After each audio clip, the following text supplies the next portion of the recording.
भारत ने दुनिया को क्यों दी चेतावनी? आखिर दिसंबर में भारत ऐसा क्या करने वाला है कि पूरा हिंद महासागर करवा दिया खाली? हिंद महासागर को हिला देने वाला ऐसा क्या है जिसको लेकर चीन को लगता है डर? चीन का जासूसी जहाज आखिर क्यों है खतरे में?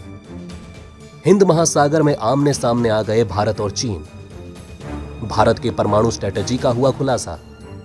जी हां दोस्तों, हाल ही में आपने खबरें तो बहुत सुनी होंगी कि भारत दिसंबर महीने में एक बहुत ही घातक मिसाइल परीक्षण करने जा रहा है और भारत के इस मिसाइल परीक्षण पर दुनिया के सभी देशों की नजरें हैं। और दोस्तों, भारत के इस परीक्षण में सबसे ज्यादा जो खतरा दिख रहा है, जो दो देश डर के मारे भारत को घेरने की कोशिश कर रहे हैं, वो है पाकिस्तान और चीन। वो दोनों भारत के इस परीक्षण से काफी खफा दिख रहे हैं। और दोस्तों, चीन की तो इस समय ऐसी हालत हो चुकी है जैसे कि एक कुत्ता होता है। जैसे ही भारत कोई मिसाइल परीक्षण करने वाला होता है, चीन अपना जासूसी जहाज युआंगवान 5 लेकर हिंद महासागर में घुसा चला आता है। लेकिन दोस्तों, आज मैं आपको बताने वाला हूं उस मिसाइल के बारे में जिसको लेकर और भारत की उस मिसाइल की जानकारी लेने के लिए बार बार चीन हिंद महासागर में एंट्री करता है और हर बार मुंह की खाता है। लेकिन डर इतना है कि पास आने से भी भटकता है, क्योंकि चीन को यह डर रहता है कि कहीं भारत की इस मिसाइल का वो शिकार न बन जाए। दोस्तों, अभी अक्टूबर महीने में ही भारत ने अपनी न्यूक्लियर सबमरीन INS अरिहंत से परमाणु हथियार ले जाने में सक्षम बैलिस्टिक मिसाइल सफलतापूर्वक टेस्ट की। तो तब देश के न्यूक्लियर ट्रायड की चर्चा होने लगी। रक्षा मंत्रालय ने टेस्ट की घोषणा तो की, लेकिन मिसाइल के बारे में ज्यादा जानकारी नहीं दी और न ही रेंज का खुलासा किया। जो डिफेंस एक्सपर्ट्स हैं, उन्होंने बताया कि ये K-15 मिसाइल हो सकती है, जिसे सागरिका भी कहा जाता है। ये SLBM की K फैमिली से ताल्लुक रखती है। ऐसे में दो महत्वपूर्ण चीजों के बारे में जानना बहुत ही महत्वपूर्ण हो जाता है। न्यूक्लियर ट्रायड क्या होता है और K-15 मिसाइल कितनी पावरफुल है? न्यूक्लियर ट्रायड क्या है और क्यों है ये जरूरी? दोस्तों, हम अक्सर परमाणु बम के बारे में पढ़ते या सुनते रहते हैं।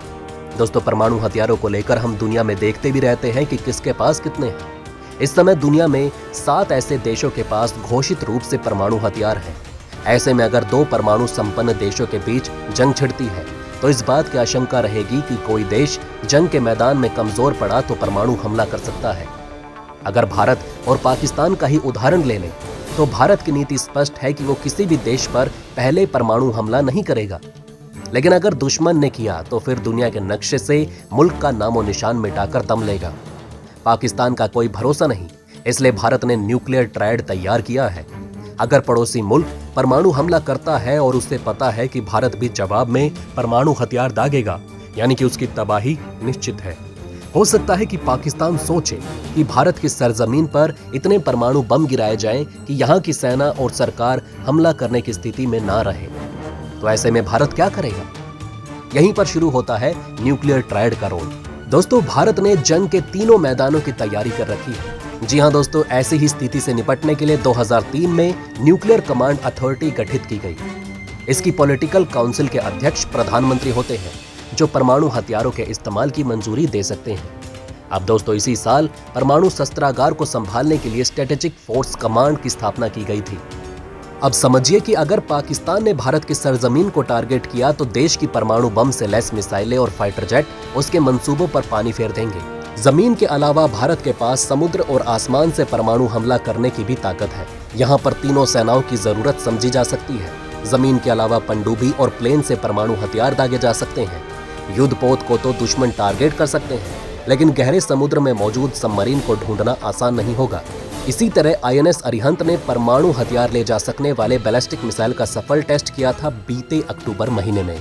दोस्तों, न्यूक्लियर डिटरेंस पॉलिसी की सबसे महत्वपूर्ण बात है कि भारत ने अक्टूबर महीने में बंगाल की खाड़ी में पनडुब्बी से दागी गई मिसाइल का टेस्ट कर दुश्मनों को संदेश दिया है कि देश का न्यूक्लियर ट्रायड पूरी तरह से एक्टिव है।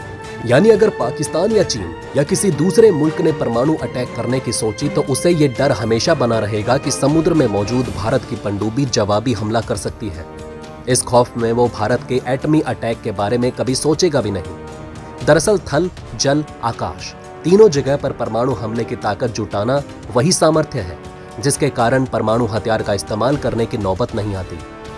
अब दोस्तों, बात करते हैं भारत के न्यूक्लियर ट्रायड की। तो दोस्तों, जमीन पर बात करें तो भारत की कुछ मिसाइलें हैं जो परमाणु हथियार ले जा सकती हैं। पृथ्वी 2 मिसाइल यानी 350 किलोमीटर तक दुश्मन साफ। दूसरी अग्नि मिसाइल 700 किलोमीटर तक दुश्मन को नेस्तनाबूद कर सकती है। तीसरी अग्नि 2 जिसकी रेंज 2000 किलोमीटर है। चौथी अग्नि 3 जिसकी रेंज 3000 किलोमीटर तक है। और आखिरी जिसके नाम से ही दुश्मन देश का मूत निकल जाता है, खासकर चीन और पाकिस्तान, वो है अग्नि 5 10,000 किलोमीटर तक वार कर सकने वाली। अब दोस्तों बात करें कि हवाई रास्ते से परमाणु मिसाइल को दागा जा सकता है, तो उसको ले जाने वाले भारत के पास कई फाइटर जेट हैं, जैसे सुखोई 30 MKI, मिराज 2000 और जैगुआर फाइटर्स और राफेल लड़ाकू विमान परमाणु ग्रेविटी बम आसानी से दाग सकते हैं। अब दोस्तों बात करते हैं समुद्र की, और यही कारण है जो दिसंबर में भारत हिंद महासागर को दहलाने वाला है। दोस्तों भारत के पास परमाणु हथियारों से लैस मिसाइलों को दागने में सक्षम 6000 टन वजनी INS अरिहंत सबमरीन है, जो कि नवंबर 2018 में पूरी तरह ऑपरेशनल हो चुकी थी। और ये K-15 परमाणु मिसाइलों से लैस है जो 750 किलोमीटर तक मार कर सकती है। दोस्तों K-15 परमाणु मिसाइल को समुद्र का दैत्य कहा जा सकता है, क्योंकि 6000 टन वजनी वो भी न्यूक्लियर मिसाइल जब किसी युद्धपोत पर गिर जाए तो उसको चंद मिनटों में राख कर सकती है। अब दोस्तों पनडुब्बी से छोड़ी जाने वाली ये K-15 सागरिका बैलिस्टिक मिसाइल है। इसे अरिहंत न्यूक्लियर पनडुब्बी में तैनात किया गया। सागरिका या K-15 पनडुब्बी से दागे जाने वाली बैलिस्टिक मिसाइल होती है।